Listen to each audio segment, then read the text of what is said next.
12वां अध्याय का 19वां 20वां श्लोक है। भगवान कहते हैं, जो निंदा स्तुति को सम्मान समझने वाला, मननशील और जिस किसी प्रकार से भी शरीर का निर्वाह होने में सदा ही संतुष्ट रहता है और रहने के स्थान में ममता और आसक्ति से रहित रहता है, यह स्थिर बुद्धि श्री भक्तिमान पुरुष मुझको प्रिय है। भगवान कहते हैं, मुझे प्रिय में मुझे प्राप्त होना। प्रिय का अर्थ सिर्फ इतना ही नहीं होता है कि जैसे संसार में लोग समझते हैं। संसार में लोग ऐसे समझते हैं कि हम उससे प्यार करते हैं, हम उसको चाहते हैं, उससे हम लगाव करते हैं, इसलिए वो मुझे प्रिय है। प्रिय का मेन अर्थ तो ये होता है उसी के रूप को प्राप्त हो जाना, वही हो जाना, जो है वही हो जाना। इसलिए प्रेमी एक दूसरे के अनुरूप हो जाते हैं। प्रेमियों में जिससे गहरा लगाव हो उसके गुण उसमें आना शुरू हो जाते हैं। जिस आदमी का जिस व्यक्ति से गहरा लगाव होता है तो उसके अंदर उसके गुण आने शुरू हो जाते हैं।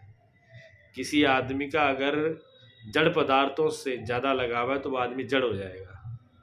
जैसे आज के ज़माने में आदमी को पैसे से ज़्यादा लगाव है तो आदमी की हालत वैसी है जैसे अब रुपया की हालत होती है। रुपया कई हाथों में चलते चलते घिस के कैसे हो जाता है, सड़ोगल। रुपया कई हाथों में जाता है तो रुपया कैसे हो जाता है, 100 का नोट देखा आपने, इतना सड़ा हुआ होता है कि उसको हाथ में लेकर के आदमी को खाना भी नहीं खाना चाहिए। लोग फिर भी खा सकते हैं, हो सकता है, पर वो हाथ लगाने योग्य नहीं है। इतने उसके अंदर कीटाणु, उतने वायरस उसके अंदर पैदा हो चुके हैं। कितने मरीजों के हाथ में, कितने बुरे हाथों में, कितने अशुद्ध हाथों में, और कितने शुद्ध हाथों कहाँ वो गुजर के आया हुआ है। उस टुकड़े में कितने वायरस देखा जाए तो बहुत कुछ उसमें अशुद्धियाँ पाई जाएंगी, वो शुद्ध नहीं है। आदमी कई एक जगह पर बुरी जगह पर हाथ लगा ले तो भोजन खाता है तो हाथ धोता है, लेकिन नोटों को ऐसे ही छू के खा लेगा खाना। नोट भी अशुद्ध हैं। ऐसे आदमी नोटों से प्रेम कर करके आदमी का चेहरा भी नोटों जैसा सड़ा गला ही है। जो व्यक्ति जैसे से प्रेम करता है उसके लक्षण उसमें दिखाई देने शुरू हो जाते हैं। इसलिए जो भगवान से प्रेम करता है वो धीरे धीरे भगवान तो कहता है मेरे प्रिय नहीं, मेरे रूप ही हो जाता है। वो नहीं बचता, फिर मैं बचता हूँ। भगवान से प्रेम से मतलब यही है। इसलिए भगवान का विग्रह, हम लोग विग्रह जो है स्वरूप बना करके, भगवान का स्वरूप कैसा बनाते हैं, कोई बुरा स्वरूप तो बनाएगा नहीं, गंदा स्वरूप बनाता है कोई। परमात्मा का जो स्वरूप बनाएगा वो एक दिव्य स्वरूप में बनाएगा, ना कि वो मन की कल्पना होती है, अपनी उच्चतम कल्पना होती है, जहाँ किसी टाइम में ऐसी दिव्यता जहाँ प्रकट हो जाती है, जिसमें ऐसी दिव्यता प्रकट हो जाए तो हम कहते हैं देखो कितने इसमें भगवान जैसी सुंदरता है। उसके साथ उसकी उपाधि दे देते हैं, क्योंकि वो भगवता जो है ना वो अनंत दिव्य और अनंत सुंदर रूप है। इसलिए सत्यम शिवम सुंदरम, 3 गुण दिए भगवान के अंदर, 3 लक्षण बताए कि सुंदर तो वही है ही है। तो सुंदर तो फिर कोई आदमी ये उदाहरण दे सकता है कि सुंदर तो संसार में बहुत सी चीजें सुंदर है। तो कहते वो संसार की जो चीजें सुंदर है वो क्षण भंगुर है, थोड़ी देर को है, वो थोड़ी देर रुकती है, ज्यादा नहीं रुकती, थोड़ी देर बाद में वो खत्म हो जाती है। उनकी सुंदरता ज्यादा रुकती नहीं है। लेकिन यहाँ क्या कहा है, सत्यम, हाँ सत्यम शिवम सुंदरम, जो ऐसा सुंदर ऐसा हो जो सत्य हो, रहने वाला हो, रुकने वाला हो, जिसमें सच्चाई हो। सत्य एक ही चीज है जिसका कभी विनाश नहीं होता, जो कभी बदलती नहीं, वही सत्य है। सत्य ऐसा हो जो हमेशा रहे, और जिससे कल्याण, जिससे सबका कल्याण हो, जिससे सबसे मुक्ति हो का रास्ता, मोक्ष का रास्ता, आजादी का रास्ता, कल्याण का रास्ता, आनंद का रास्ता जहाँ से निकलता हो। तो भगवान वो सुंदरता जिसमें बंधन नहीं है। हमारी जो जिस सुंदरता संसार में हम देख रहे हैं वो सुंदरता हालांकि उसी की प्रति छवि है, उसके बगैर तो हो ही नहीं सकता। लेकिन माया का प्रभाव आने से, हमारी अशुद्धि होने से, हमारी मन और बुद्धि कल्पना मिलाने से क्या है कि उसमें हम बंध जाते हैं। उसमें भी हम बंधने लगते हैं। जो स्वरूप जहाँ भी प्रकृति में सुंदरता दिख रही है उसी की है। भगवान का हम स्वरूप बनाते हैं, सुंदर स्वरूप बना लेते हैं, फिर उसमें हम उसकी पूजा करते हैं। अगर उस भगवान के सुंदर स्वरूप में, उसी मूर्ति में न बने, कोई आदमी मूर्ति से बंध जाए तो उसकी पूजा व्यर्थ हो गई। लेकिन उस सुंदरता से, उस मूर्ति की सुंदरता से उसका प्रारंभ होता है, लगाव होता है। लेकिन जाता क्या है? आगाह से। यात्रा कहाँ होती है? ऊपर आकाश में। जब हम हवाई जहाज की आकाश में यात्रा करते हैं तो वो हवाई जहाज नीचे आ जाता है कि आकाश में चढ़ जाती है सवारी। कोई सवारी आकाश में उड़ते हवाई जहाज पर नहीं चढ़ती। सवारियों को उठाने के लिए हवाई जहाज को नीचे आना पड़ता है। सवारियों की समर्थ नहीं कि उड़ करके पंख लगा के उड़ के वहीं चलते हुए चढ़ जाए। ये काम किसको करना पड़ेगा? ये हवाई जहाज को ही करना पड़ेगा, पायलट को करना पड़ेगा, वही नीचे आता है। ये यहाँ जब नीचे आ जाता है तो सब सवारियाँ उसी में बैठ जाती है। अब हवाई जहाज भी सुंदर है, सीटें भी बढ़िया है, हालत बढ़िया है, सब कुछ बढ़िया है। अब सवारियाँ कहे कि देखो भैया हवाई जहाज में तो हम बैठ गए, पर इसको उड़ाना नहीं, ऊपर आकाश मत लेके जाइए, इनको यहीं रखो, ये बहुत अच्छा है। तो वो हवाई जहाज अब किसी काम का नहीं है कोई काम का।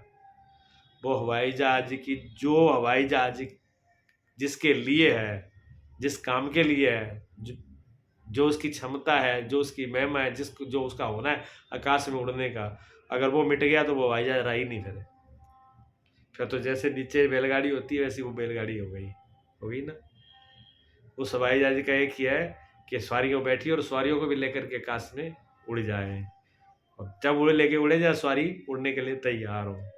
जो उड़ने के लिए तैयार नहीं वो नहीं जा सकता उसमें, नीचे तभी। इसी प्रकार जो अनंत लोग कहते हैं मूर्ति की स्थापना हो रही है, राम की स्थापना हो रही है। राम क्या, ये राम थोड़ी है ना।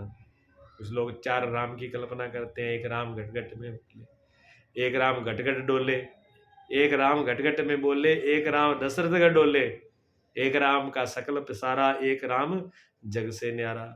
सब लोग कहते हैं। जो जिनके पास सूक्ष्म दृष्टि है, अंतर्दृष्टि है, उनके लिए 4 नहीं है ये, उनके लिए एक ही है। कैसे एक है? जैसे दूध के अंदर भी घी है, दही के अंदर भी घी है, और माखन के अंदर भी घी है, और सब तपाने के बाद में लास्ट में जो बच जाता है वो भी घी है। वो जो सबसे न्यारा लास्ट में क्या ना, एक राम सब एक का सर्व पसारा, एक सबसे न्यारा, जो सबसे न्यारा हो जाता है जब दूध के अंदर ही होता है। घी दूध के अंदर होता है लेकिन वो प्रकाश नहीं देगा, नहीं देगा ना। लेकिन आएगा वही से ही, आएगा वही से। कैसे आएगा? युक्ति से आएगा, विधि से आएगा, विधान से आएगा। इसी प्रकार से जो मूर्ति रूप में भगवान है वो दूध की तरह है, वो दूध की तरह है। उसमें सब कुछ है, उसमें वो निराकार वाले पसारा वाला भी है, और जो 10 डोले वो भी उसी के अंदर ही समाया हुआ है। लेकिन वो कैसे ऐसे सिद्ध होगा ही नहीं, उसकी एक युक्ति है। वो युक्ति से ही बात उसमें दिखाई देगा। उसमें भाव की, प्रेम की, विवेक की, ज्ञान की दृष्टि होगी तब वो उसमें से निकलेगा, ऐसे नहीं। हाँ, फिर दही में आज दही गर्म कर दिया, जमा दिया, दही में भी घी है, लेकिन वो ऐसे नहीं निकलेगा। वो एक जगह पर जम चुका है, रुक चुका है। फिर उसका भी कुछ होता होगा निर्णय। तो माखन में कुछ लोग माखन घी को कहते हैं, जिससे जगह कुछ कहते हैं जिसने पूरी सृष्टि को रचा है, जो सृष्टि की पालना करता है, जो सृष्टि को संभालता है, तो उन्हीं को भगवान है। वो भी उसमें भी भगवान है, लेकिन उसमें भी बेकार क्या, वो अवतार लेके आ जाएगा, रचना कर रहा है, लेकिन वो माया का सहारा लेके करेगा।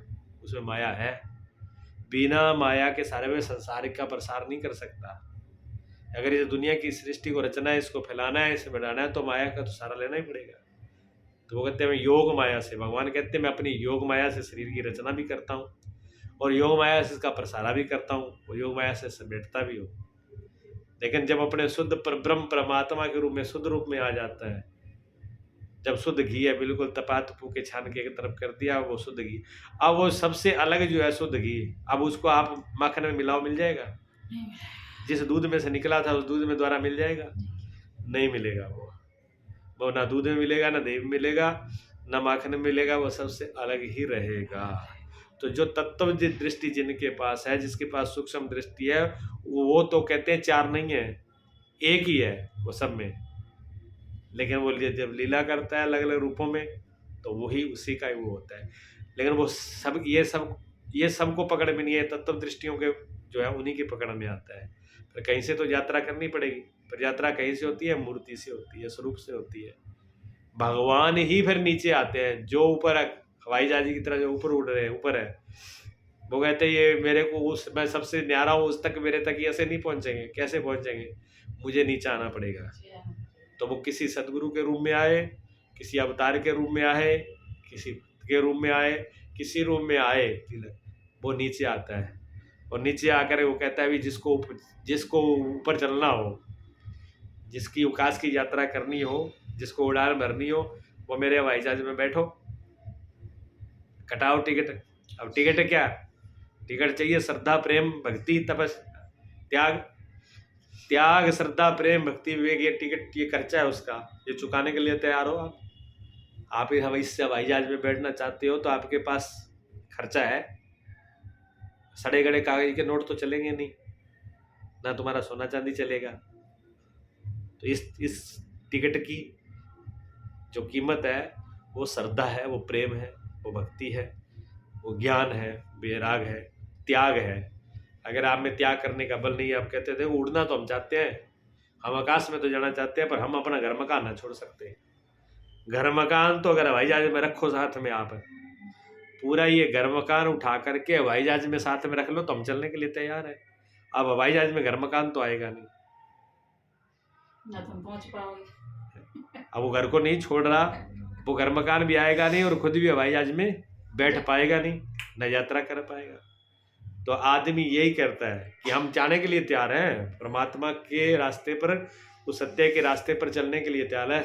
भगवान राम तो हमें भी चाहिए, लेकिन हम त्याग नहीं सकते, कुछ छोड़ नहीं सकते। हम घर मकान छोड़े, बाल बच्चे, घर गृहस्थी, मोह ममता, आसक्ति को हम छोड़ेंगे नहीं, हम इसको पकड़ के रखेंगे। हाँ, तो मेरा ऊपर कैसे चढ़ोगे आप? तो भाई हवाई जहाज पे ना चढ़ोगे, ना ऊपर की यात्रा हो पाएगी। तो ये टिकट है, उसकी कीमत है ये, कि सबसे पहले उसमें त्याग भी चाहिए, समझ भी चाहिए, श्रद्धा भी चाहिए, प्रेम भी चाहिए। वो प्रेम किससे चाहिए? जिसके लिए वो यात्रा कर रहा है, जिसके लिए यात्रा कर रहा है, जिसको मिलना चाह रहा है, उसके लिए। विश्वास किस पे चाहिए? विश्वास उस पे चाहिए जो पायलट हवाई जहाज को लेके जा रहा है, उस पर विश्वास भी चाहिए। और समझ क्या चाहिए? उसमें उठने की, बैठने की, और हवाई जहाज से उतरने की। हवाई जहाज पर बैठना भी है, चढ़ना भी है, फिर बैठना भी है, ठीक है, और फिर जहाँ जरूरत है वहाँ उतरना भी है। तीनों चीज़ की अकल चाहिए, तीनों चीज़ की समझ चाहिए। कोई तो चढ़ना ही नहीं जानता, किसी को तो हवाई जहाज को छोड़ो, जो ट्रेन पे नहीं चढ़ा उसको कोई ट्रेन पे चढ़ना है, वो ट्रेन पे कैसे चढ़ेंगे?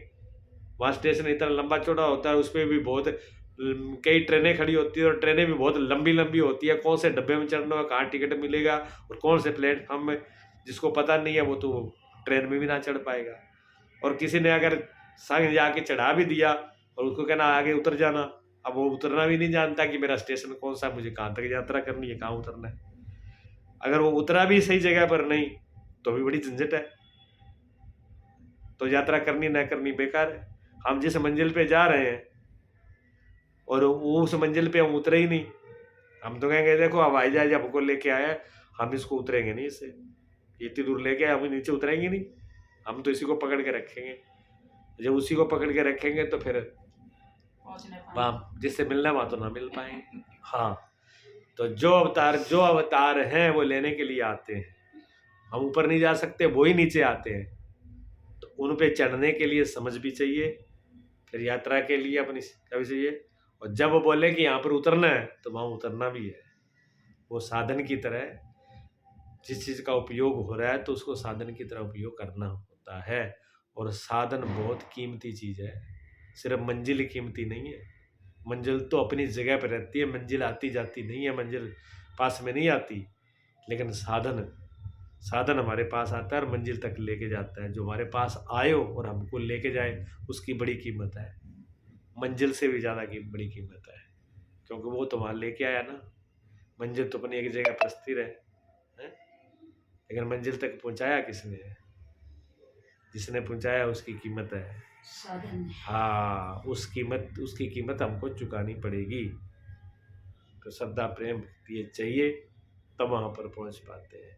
तो बड़े बड़े अवतारों ने, चाहे राम हो, भगवान कृष्ण हो, चाहे सतगुरु कबीर साहब हो, चाहे सतगुरु गुरु नानक देव जी हो, चाहे 10 गुरु गोविंद सिंह जी देव जी, चाहे रविदास जी हो, चाहे दादू दयाल हो, चाहे स्वामी महावीर हो, चाहे स्वामी गौतम बुद्ध हो, जितने भी महापुरुष आए उनको हम अवतार भगवान कुछ भी कह सकते हैं, क्यों? वो परमात्मा के रूप हैं। ऊपर से जो हम आवरण देख रहे हैं, ऊपर से जो सीमा देख रहे हैं, वो हमारी दृष्टि में है। जो उनका रूप देख रहे हैं, काला गोरा सुंदर लंबा चौड़ा सांवला, वो हमारे उपयोग के लिए तो है, और वो हमारे लिए ही है, और वो हमारी दृष्टि में है। उनकी दृष्टि में वो नहीं है। भगवान की दृष्टि में तो वो पूर्ण ही है, वो कम नहीं है। उन्हीं का सारा है, उन्हीं वही घट घट में बोल रहे हैं, वही घट घट में डोल रहे हैं, और वही सबसे न्यारे भी हैं। उनको किसी ने आज तक बंधन में नहीं कर पाया, किसी ने उनको आज तक किसी बांध नहीं पाया किसी रूप में। अनंत रूप दे करके भी उनको किसी ने एक रूप में नहीं बांधा, इसलिए उन पे कोई चीज़ की लागू नहीं होती। भगवान कहते हैं जिनमें ये गुण हैं, जिनके अंदर ये चीज़ें आ चुकी हैं, वो समझो मेरे स्वरूप को प्राप्त हुआ है। ये ऊपर से दिखाने की बात नहीं है कि आदमी ऊपर से कहता है कि हम तो जी सुख दुख में, सर्दी गर्मी में सब समान है, ज़्यादा नहीं इसको समझते, सहन कर लेते हैं। ये ऊपर की बातें नहीं है, ये थोपी हुई बातें नहीं है। जब अंदर से स्थिति, ऊपर से तो शरीर को तो सर्दी भी लगेगी, गर्मी भी लगेगी। क्या ज्ञानी पुरुष को सर्दी नहीं लगेगी? लगेगी। क्या ज्ञानी पुरुष को गर्मी नहीं लगेगी? लगेगी। क्या अच्छा बुरा उसको सुनाई नहीं देगा? देगा। कोई बुराई करेगा उसको सुनेगा नहीं? सुनेगा। है? क्या कोई वंदना स्तुति करेगा तो सुनेगा नहीं? क्या भगवान बहरा है? क्या सतगुरु है? कि ज्ञानी पुरुष बहरा है? बुद्ध पुरुष बहरा तो नहीं है, आंखों से अंधा तो नहीं है जो उसको दिखाई नहीं दे रहा सुना, बल्कि हमसे भी ज्यादा सुनाई दे रहा है, हमसे भी ज्यादा दिखाई दे रहा है, लेकिन साफ सुथरा। जहां पर वो हैं उनकी अंदर की स्थिति में हम क्या मानते हैं? हमारी किसी ने बुराई करी तो हम किसको मानेंगे? बुराई किसकी कर रहा है? वो हमारे शरीर की तो करेगा ना। और जब शरीर ही हम नहीं है तो हमारी बुराई कैसे कर लेगा? तो निंदा और स्तुति में समान है।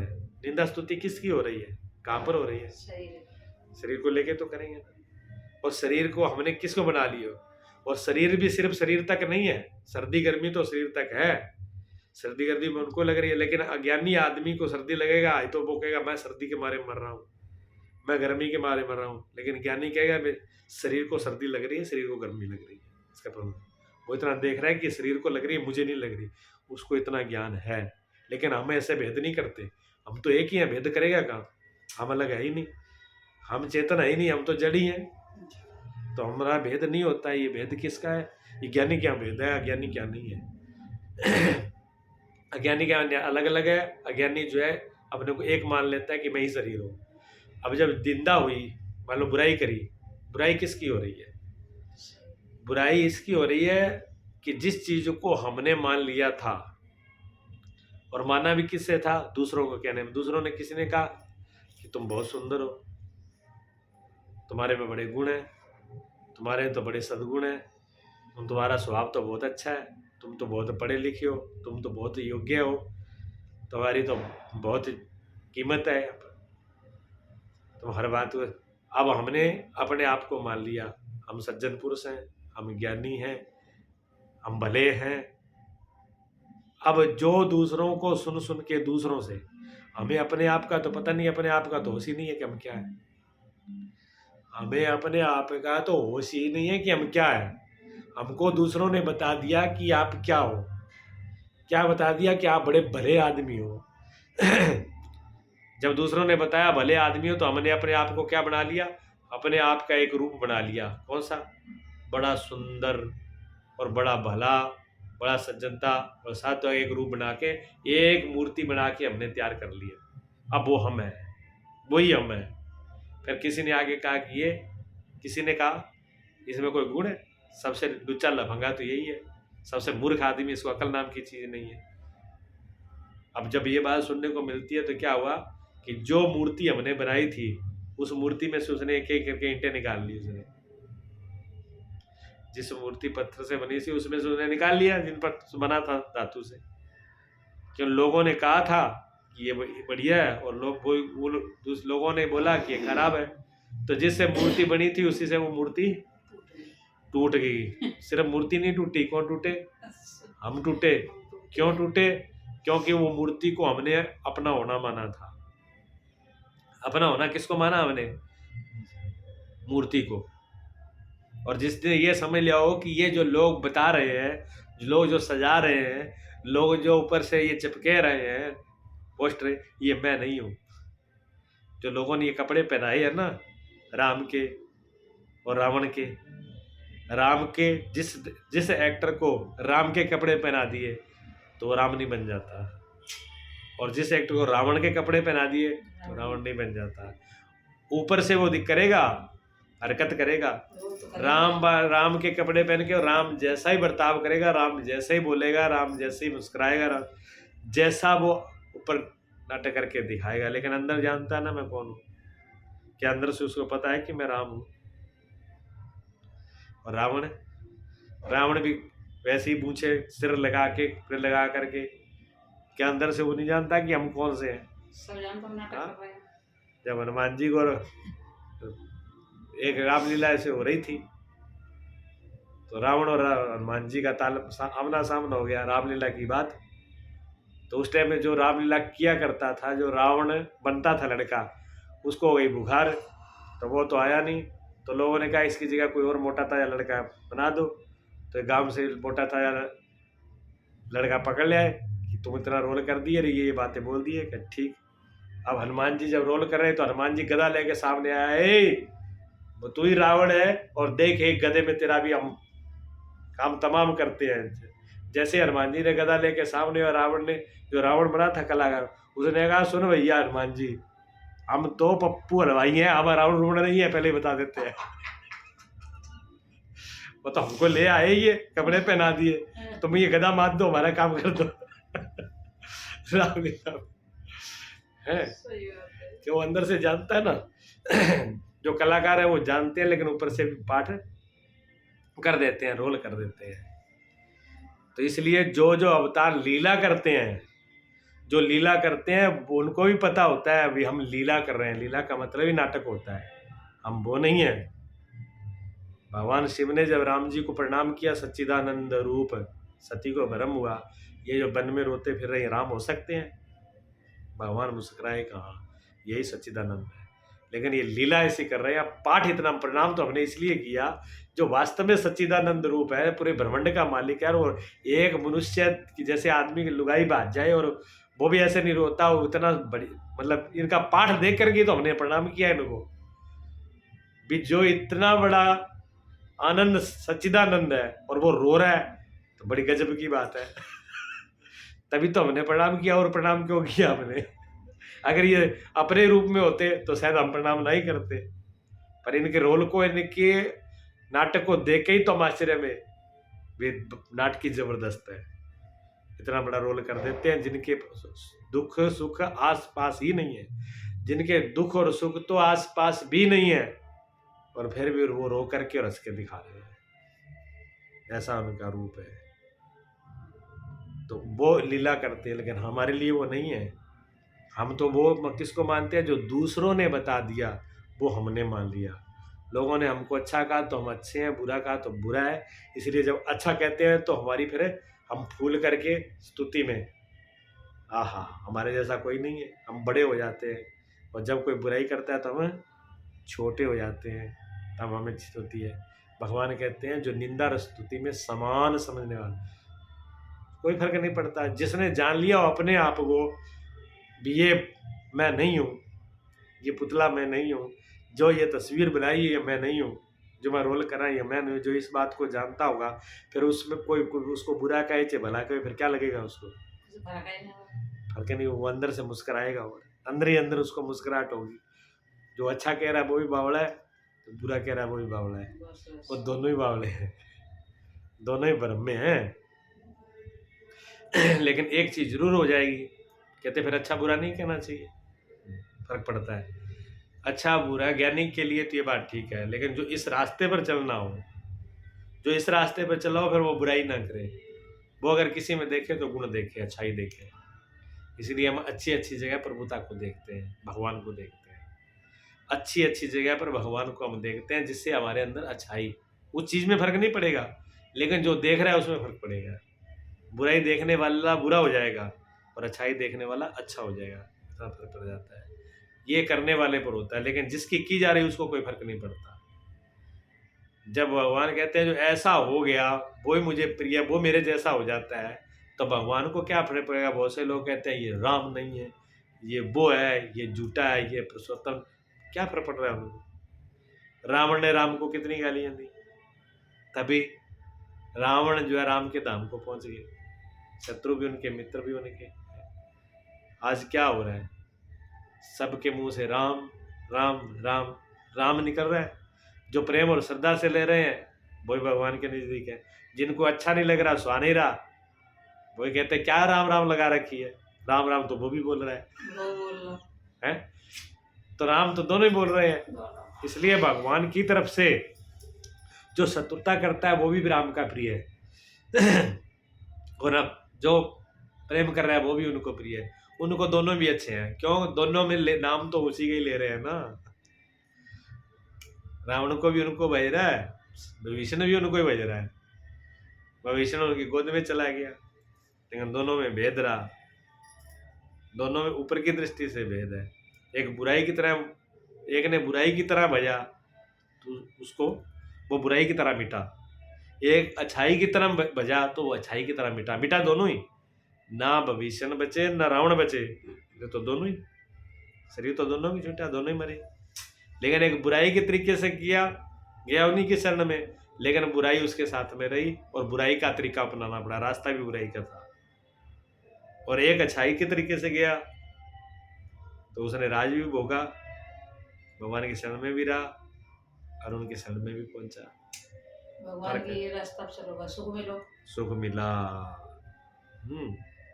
तो रास्ते तो हैं, भगवान कहते हैं निंदा स्तुति में जो समान है उसको कोई अच्छा कहो, जो उसका प्रिय है। भगवान का जो भक्त है, जो प्रिय है, उसको कोई फर्क नहीं पड़ता कि आप क्या बोल रहे हैं, क्योंकि अब वो अपने अंदर से राम को, आत्मा राम को पहचानने लगा है। मननशील है, मननशील है, मननशील है, मनन करने वाला। मनन क्या करना है? मनन क्या संसार का करना है? मनन उसी का करना है कि क्या असत्य है, तो सत्य का मनन तो हो ही नहीं सकता, सत्य का मनन तो हो ही नहीं सकता। सत्य में तो ठहराव होता है, रुकना होता है। मंथन, मंथन किसका होता है? मंथन घी का होता है कि दही का होता है? दही का। दही का होता है, घी का तो नहीं। कभी सुना है शुद्ध घी का कोई मंथन करता है? ये बात कहीं सुनी है? शुद्ध घी का मंथन करने की जरूरत ही नहीं। अगर शुद्ध घी का आप मंथन भी करोगे तो क्या होगा? घी है वो, उसमें कोई अलग चीज निकालने वाली तो है नहीं, घी घी रहेगा वो, ऊपर से करो, नीचे से करो, आगे से करो, पीछे से, कैसे देखो घी का घी रहेगा, उसमें से कुछ सार निकले, घी में से घी का सार कुछ निकलने वाला, घी का सार घी है, लेकिन दही दही का सार है। दही को अगर दही का मंथन करोगे तो दही का मंथन करने से माखन निकलेगा, क्या नहीं निकलेगा? दही मथे माखन होता है, मंथन दही का होता है। दही का मंथन क्यों होता है? इसलिए होता है कि उसमें जो घी है, माखन है, और जो उसमें छाछ, दही, पानी है, वो सब एक में का है, अलग अलग नहीं है। वो अलग अलग नहीं है, वो सब एक हो गए हैं। लेकिन हम क्या है, हम भी एक है। हम संसार में एक हो गए हैं। क्या जड़ है, क्या चेतन है, क्या सत्य है, क्या असत्य है, क्या मरने वाला है, क्या रहने वाला है, क्या अमर है और क्या मृत मृणमय है, हमको कुछ पता ही नहीं। हमको यही पता नहीं सुख कौन सा है, दुख कौन सा है, आनंद कौन सा है। हमने सुख को ही आनंद मान लिया, जबकि सुख आनंद है ही नहीं। वो आनंद का धोखा है, जो चीज है ही नहीं। हमने दुख को मिटाना क्या जानते हैं, हम दुखी पैदा हुए, हम दुखी पैदा हुए, दुख में रहे, दुख का ही मोल रहा। अब उससे हमें छूटना है, क्योंकि दुख दुख किसी को सुहा नहीं रहा, तो उससे छूटना है। तो छूटने के लिए क्या देखते हैं कि छूटने का एक उपाय है, छूटने का उपाय सुख है। हमने अब हमको इतनी अकल और बुद्धि है ही नहीं कि जो ये सुख है, ये सुख भी दुख का ही रूप है। ये हमको नहीं छुड़ाएगा, ये भी वही लेके जाएगा। वही लेके जाइए। जिस रास्ते को हम चुन रहे हैं कि ये बगीचे में ले जाएगा शांति के, वो रास्ता भी बरगटी में ही लेके जाएगा। दुख वाला रास्ता भी बरगटी वाला है, सुख वाला दोनों मरगटी वाले हैं, दोनों शांति वाले है नहीं। लेकिन हमको अकल नहीं, तो हम क्या करते हैं, फिर हम सुख को सुनते हैं। सुखी हो जाए, कैसे कैसे ही हो जाए, पैसे से हो जाए, मकान से हो जाए, घर से हो जाए, लुगाई से हो जाए, आदमी से हो जाए, फिर बच्चे से हो जाए, वस्तु से हो जाए, खा पी के हो जाए, कैसे सुखी हो। लेकिन सब उपाय कर लेते हैं, फिर कहते हैं हमने उपाय तो सब करे, लेकिन हमारी समस्या वो की वो ही रही। हमने सब मेहनत करी, सब उपाय करे, लेकिन रहे हम वैसे की वैसे। क्यों? रास्ता सही नहीं था। जो रास्ता चुना वो रास्ता ही गलत चुन लिया। इसमें रास्ता गलत चुना हमने। रास्ता अगर आनंद वाला चुनते तो दोनों की राड कर जाती। आज रास्ता किसका चुना? सुख वाला। सुख वाले चुनने से क्या हुआ? सुख वाले रास्ता चुनने से दुख ही मिली, दुख ही मिली, और दुख मिला ना। तो मनन क्या करना है, मंथन ये करना है कि जो रास्ता मैं चुन रहा हूं, जिस रास्ते से मैं चल रहा हूं, वो कहीं गलत तो नहीं है। कि दही की जगह जो मथने वाली मधानी है, उसको पानी में तो नहीं डाल दिया कि हम पानी को मथ रहे हैं हमें तो कुछ ना निकले। और फिर हम कहें कि कुछ निकला नहीं। दही को मथा जाएगा तभी घी निकलेगा, दही के अलावा और किसी को मथा तो नहीं निकलेगा।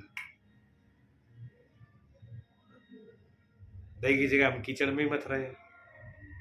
तालाब से पानी भर रहे, वो कीचड़ था, उसी में मधानी डाल के उसी में मथ रहे हैं, और पूरी पूरी रात मंथन चल रहा है, पूरी पूरी दिन में मंथन चल रहा है। ऐसे मंथन करते करते पूरी जिंदगी निकल गई। लोग ये नहीं कि मंथन नहीं करते, मंथन कर रहे हैं। कौन नहीं मनन कर रहा?